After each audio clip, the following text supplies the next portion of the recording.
ಕಾಂಗ್ರೆಸ್ನಲ್ಲಿ ನಡೀತಿರುವಂತಹ ಗೊಂದಲಗಳ ಜೊತೆಗೆ ಏನಂದರೆ ಕೊಡ್ತಿರುವಂಥ ಸ್ಟೇಟ್ಮೆಂಟ್ಗಳು ಈ CM ವಿಚಾರಕ್ಕೆ ಸಂಬಂಧಪಟ್ಟಂಗೆ ಸ್ಟೇಟ್ಮೆಂಟು, DCM ವಿಚಾರಕ್ಕೆ ಸಂಬಂಧಪಟ್ಟಂಗೆ ಸ್ಟೇಟ್ಮೆಂಟು, KPCC ಅಧ್ಯಕ್ಷರ ವಿಚಾರಕ್ಕೆ ಸಂಬಂಧಪಟ್ಟಂಗೆ ಸ್ಟೇಟ್ಮೆಂಟು, ಪವರ್ ಶೇರಿಂಗ್ ಬಗ್ಗೆ ಸ್ಟೇಟ್ಮೆಂಟು, ಒಂದಾ ಎರಡಾ. ಇವತ್ತು ಕಾಂಗ್ರೆಸ್ ಶಾಸಕಾಂಗ ಪಕ್ಷದ ಸಭೆ ನಡೆಯುತ್ತೆ. ಅಲ್ಲಿ ಇವೆಲ್ಲವೂ ಕೂಡ ಚರ್ಚೆಗೆ ಬರ್ತಾವ. ಬಜೆಟ್ ಮಂಡನೆ ಬಳಿಕ ನಡೀತಿರುವಂಥ CLP ಸಭೆ ಬಹುಶಃ ಇವ್ಯಾವೂ ಕೂಡ ಚರ್ಚೆಗೆ ಬರಲ್ಲ. ಇಲ್ಲಿ ಈ TP ಮತ್ತು ZP ಅದರ ಬಗ್ಗೆ ಚರ್ಚೆ ಆಗ್ಬೋದು ಅನ್ನುವಂಥ ಮಾತುಗಳು ಕೂಡ ಕೇಳಿ ಬರ್ತಾ ಇವೆ. ಬನ್ನಿ, ನಮ್ಮ ಪ್ರತಿನಿಧಿ ಪ್ರಸನ್ನ ಈಗ ನಮ್ಮೊಂದಿಗೆ ನೇರ ಸಂಪರ್ಕದಲ್ಲಿದ್ದಾರೆ. ಪ್ರಸನ್ನ, ನಾವು ನೋಡ್ತಾ ಇದ್ದೀವಿ ಕಾಂಗ್ರೆಸ್ನಲ್ಲಿ ಏನಾಗ್ತಾ ಇದೆ ಅಂತ. ಯಾರು ಬಾಯಿ ಮುಚ್ಕೊಂಡ್ರಿ ಅಂತಂದರೆ ಯಾರೂ ಕೂಡ ಬಾಯಿ ಮುಚ್ಕೊಂಡಿರುವಂಥ ಮನಸ್ಥಿತಿನೇ ತೋರಿಸ್ತಾ ಇಲ್ಲ. ನಿರಂತರವಾಗಿ ಮಾತಾಡ್ತಾ ಇದ್ದಾರೆ. ಅದು ಒಂದು ಕಡೆಗೆ. ಜೊತೆಗೆ ಅಂದರೆ ಇವತ್ತು ನಡೆಯುವಂಥ CLP ಸಭೆ, ಇವತ್ತು ಈ ವಿಚಾರಗಳ ಬಗ್ಗೆ ಚರ್ಚೆ ಆಗುತ್ತಾ, ಅಥವಾ ಈ ಪಂಚಾಯಿತಿ ಚುನಾವಣೆ ಇದೆಯಲ್ಲ ಆ ವಿಚಾರಕ್ಕೆ ಸಂಬಂಧಪಟ್ಟಂಗೆ ಚರ್ಚೆ ಆಗುತ್ತಾ, ಏನೇನು ಯಾವ್ಯಾವ ವಿಷಯಗಳು ಚರ್ಚೆಗೆ ಬರ್ಬೋದು? ರಂಗನಾಥ್, 10 ಹಲವು ಪ್ರಮುಖ ವಿಚಾರಗಳು ಇವತ್ತಿನ ಶಾಸಕಾಂಗ ಸಭೆಯಲ್ಲಿ ಚರ್ಚೆಯಾಗುವಂತ ಸಾಧ್ಯತೆಗಳಿದಾವೆ. ಕಾಂಗ್ರೆಸ್ ಪಾಳ್ಯದಲ್ಲಿ ಯಾವುದೇ ಶಾಸಕರು ಕೂಡ ಸಮಾಧಾನವಾಗಿಲ್ಲ. ಸಚಿವರು ಕೂಡ ಹೇಳಿಕೆಗಳನ್ನ ನಿರಂತರವಾಗಿ ಕೊಡ್ತಾನೆ ಬರ್ತಾ ಇದ್ದಾರೆ.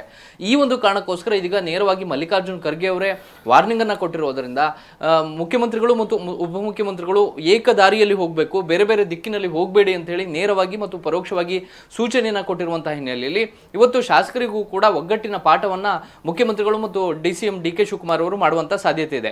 ಒಂದು ZPTP ಚುನಾವಣೆಯ ವಿಚಾರದಲ್ಲಿ ಶಾಸಕರಿಗೂ ಕೂಡ ತಕ್ಷಣಕ್ಕೆ ಚುನಾವಣೆ ಆಗಬೇಕು ಅನ್ನುವಂಥದ್ದಿದೆ. ಆದರೆ ಇದಕ್ಕೆ ಕಾಂಗ್ರೆಸ್ ಎಷ್ಟರ ಮಟ್ಟಿಗೆ ಸಿದ್ಧವಾಗಿದೆ ಅನ್ನುವಂಥದ್ದು, ಸರ್ಕಾರ ಎಷ್ಟರ ಮಟ್ಟಿಗೆ ಸಿದ್ಧವಾಗಿದೆ ಅನ್ನುವಂಥದ್ದು ಪ್ರಮುಖ ಆಗುತ್ತೆ. ಈ ಕಾರಣಕ್ಕೋಸ್ಕರ ಶಾಸಕರ ವಿಶ್ವಾಸಕ್ಕೆ ಪಡೆಯುವಂಥ ಒಂದಷ್ಟು ಪ್ರಯತ್ನಗಳನ್ನ ಮುಖ್ಯಮಂತ್ರಿಗಳು ಮತ್ತು ಉಪಮುಖ್ಯಮಂತ್ರಿಗಳು ಮಾಡುವಂಥ ಸಾಧ್ಯತೆಗಳಿದ್ದಾವೆ. ಇದರ ಜೊತೆಗೆ ಬಜೆಟ್ಗಿಂತ ಮುಂಚಿತವಾಗಿ ಶಾಸಕರಿಗೆ ವಿಶೇಷ ಅನುದಾನದ ಮೇಲೆ ಸಾಕಷ್ಟು ನಿರೀಕ್ಷೆ ಇತ್ತು. ಈಗ ಬಜೆಟ್ ಘೋಷಣೆಯಾಗಿರುವಂತಹ ಹಿನ್ನೆಲೆಯಲ್ಲಿ ಆ ಒಂದು ಸಮಾಧಾನ ಇದೆಯಾ ಇಲ್ವಾ ಅನ್ನುವಂಥದ್ದು ಕೂಡ ಇವತ್ತಿನ ಶಾಸಕಾಂಗ ಸಭೆಯಲ್ಲಿ ಬಹಿರಂಗ ಆಗ್ಬೋದು. ಶಾಸಕರಿಗೆ ಸಚಿವರ ಬಗ್ಗೆ ಒಂದಷ್ಟು ಆಕ್ಷೇಪಣೆಗಳಿದಾವೆ. ಹಿಂದಿನ ಶಾಸಕಾಂಗ ಸಭೆಯಲ್ಲೂ ಕೂಡ ಸಚಿವರ ಬಗ್ಗೆ ಇರುವಂತಹ ಬೇಸರವನ್ನು ಹೊರಹಾಕೋದಕ್ಕೆ ಯಾರು ಕೂಡ ವೇದಿಕೆಯನ್ನ ಅವಕಾಶವನ್ನ ಕೊಟ್ಟಿಲ್ಲ. ಈ ಕಾರಣಕ್ಕೋಸ್ಕರ ಇವತ್ತು ನಡೆಯುವಂತಹ ಶಾಸಕಾಂಗ ಸಭೆಯಲ್ಲಿ ಸಚಿವರ ಬಗ್ಗೆ ಇರುವಂತಹ ಆಕ್ಷೇಪಣೆಗಳನ್ನ ಬಹಿರಂಗವಾಗಿ ಹೇಳೋದಕ್ಕೆ ಒಂದಷ್ಟು ಮಂದಿ ಸಿದ್ಧವಾಗಿ ನಿಂತಿದ್ದಾರೆ.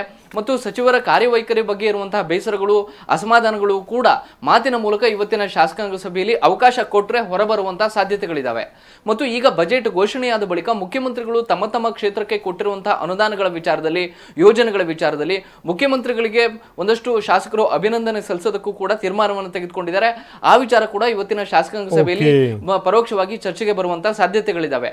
ಜೊತೆಗೆ ಈ ಎಲ್ಲ ಗೊಂದಲಗಳಿಗೆ ತಿಳಿ ಹೇಳುವಂತಹ ಮತ್ತು ಯಾರು ಕೂಡ ಹೇಳಿಕೆಗಳನ್ನ ಕೊಡಬಾರದು ಅಂತ ಹೇಳಿ ತಾಕೀತು ಮಾಡುವಂತಹ ಸಾಧ್ಯತೆಗಳು ಕೂಡ ದಟ್ಟವಾಗಿ ಕಂಡು ಬರ್ತಾ ಇದ್ದಾವೆ. ರಂಗನಾಥ್, ಎಸ್ ಪ್ರಸನ್ನ, ಧನ್ಯವಾದ ತಮ್ಮೆಲ್ಲ ಮಾಹಿತಿಗೆ.